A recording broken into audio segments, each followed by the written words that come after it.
From the moment of impact and my brother's choice to unalive himself, my life irrevocably changed. I'm Diva Neely. I'm a psychic medium, and I help people through their grief journey. I know grief. I know how that impacts your life, and I know how it can feel like it completely annihilates and stops your life, and you think that there's no moving forward. Our grief journey is exactly that, a journey, and it's not easy, and don't let anybody tell you otherwise. There's also no timeline. Don't let anybody tell you otherwise.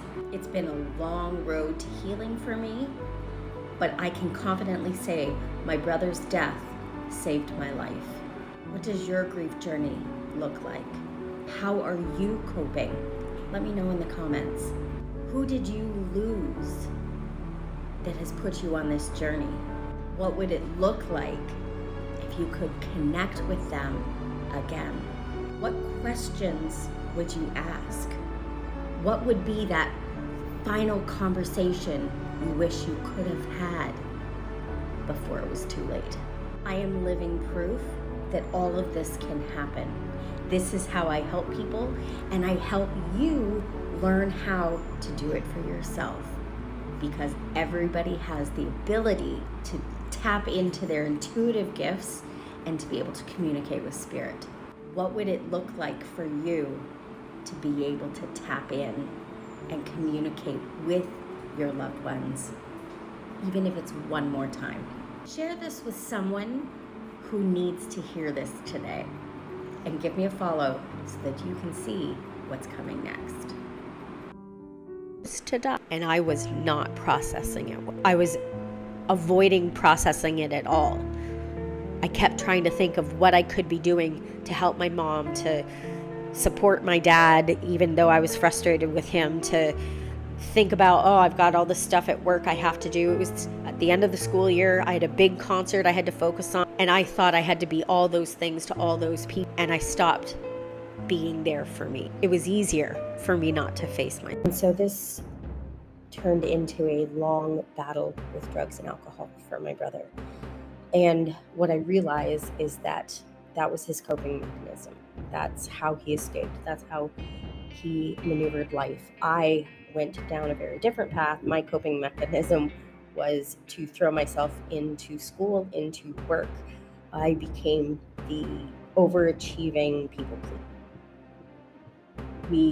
We were coping in different ways. He wanted to be the one to tell me. He wanted to beat my mom. It was all about getting one up on her. And he didn't listen to my mom when she said to him, "Don't tell Diva yet. She's on a trip.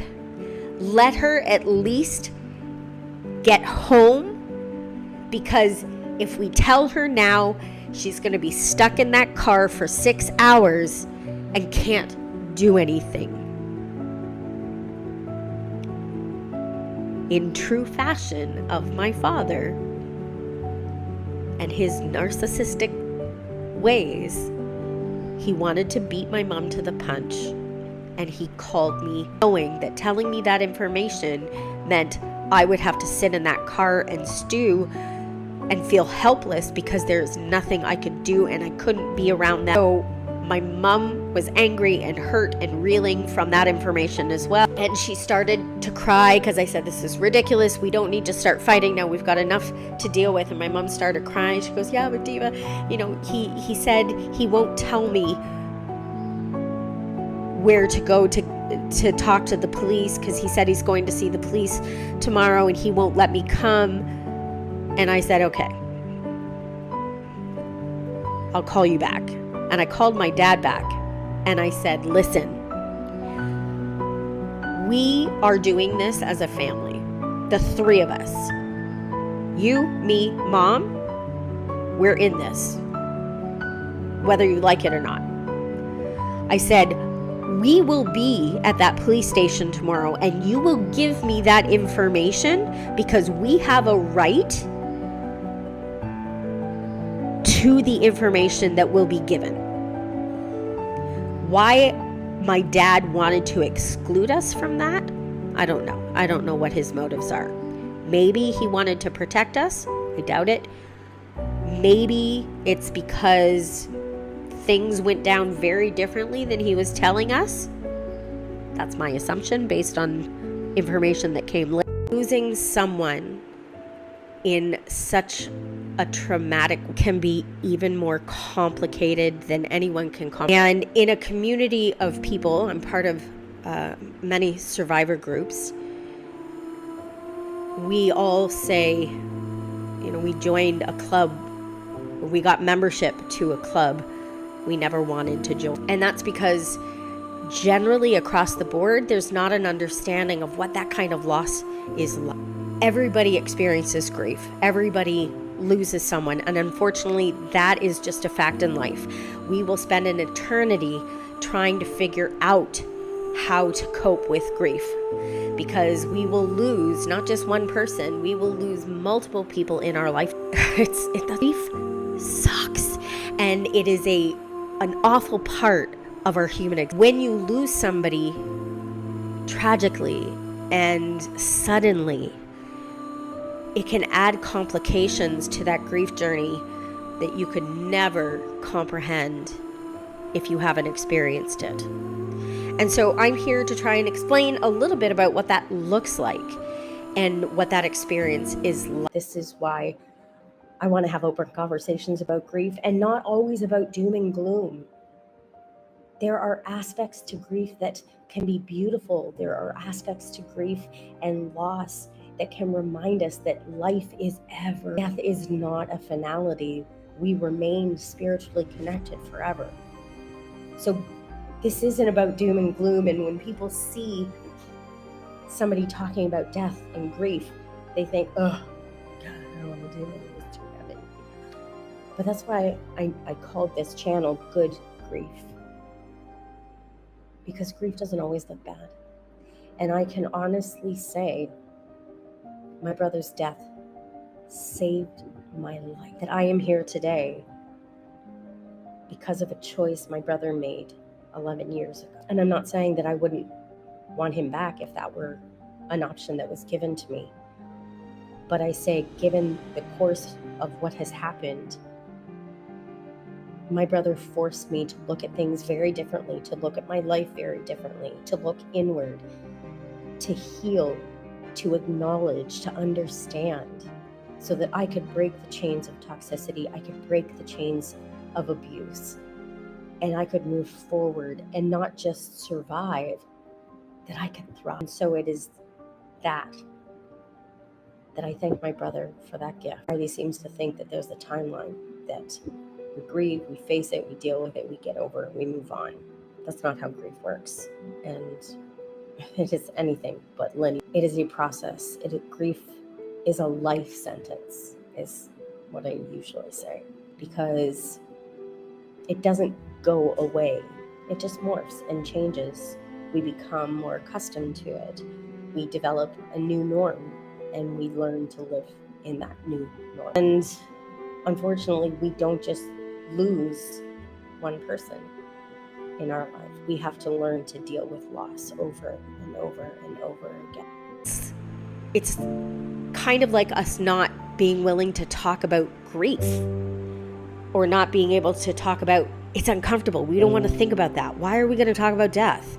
That's down the road. We hope it's down the road. But the reality is, we never know. We hear the platitudes of, we don't know what tomorrow may bring, so make today count. But there's such truth in that. Life and death can happen in an instant.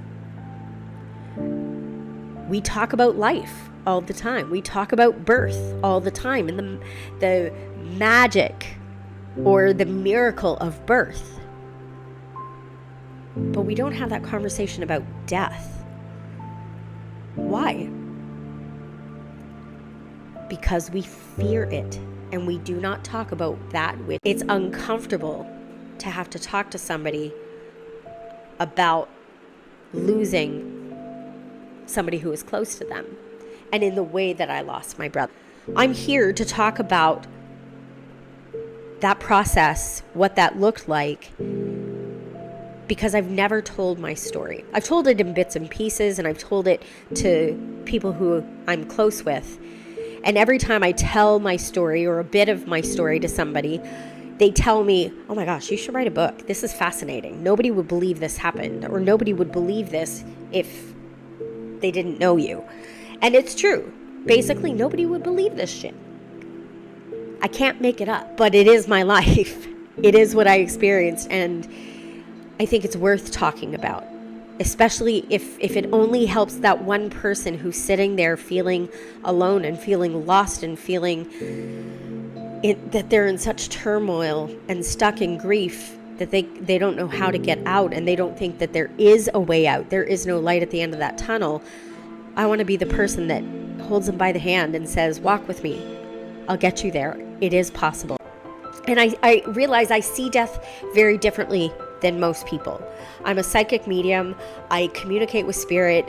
So I have an understanding of the afterlife. I don't fear death, but I know that's not, and everybody doesn't have that gift.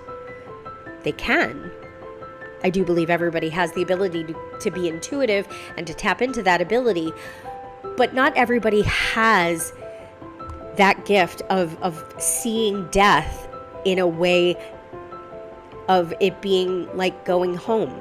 And that's my firm belief, is that we go home. You can't run away from grief. It's going to be there whether you want it to or not. And we have a hard time just letting go and allowing ourselves to feel the feelings, to go through the ugliness. And part of that, I think, is fear as well. Mm-hmm. Death will happen to you. You will experience death. It is inevitable. Like you said, it's a part of life. Nobody is getting out of it alive. No. So we have to have these conversations. Yes. Yet we run from it. So why do we fear it? Because we don't talk about it. That, and because, right, there's so much unknown.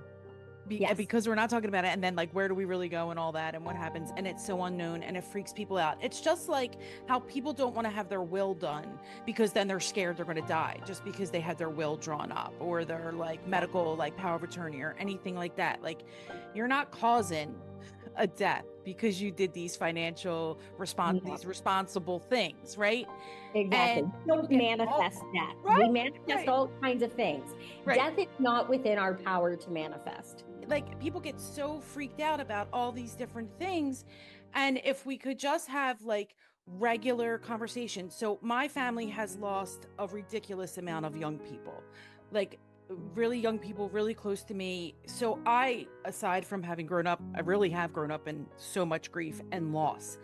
And so I always made that also normal to my kids. Like, you miss people, but you love them, you miss them, talk about them. My grandmom always said, especially about my Uncle Robert, who was 19 when he died, it would upset her that people wouldn't talk about him. You have to tell the stories, you have to talk about him. Grief is like a stone, and you carry it in your pocket.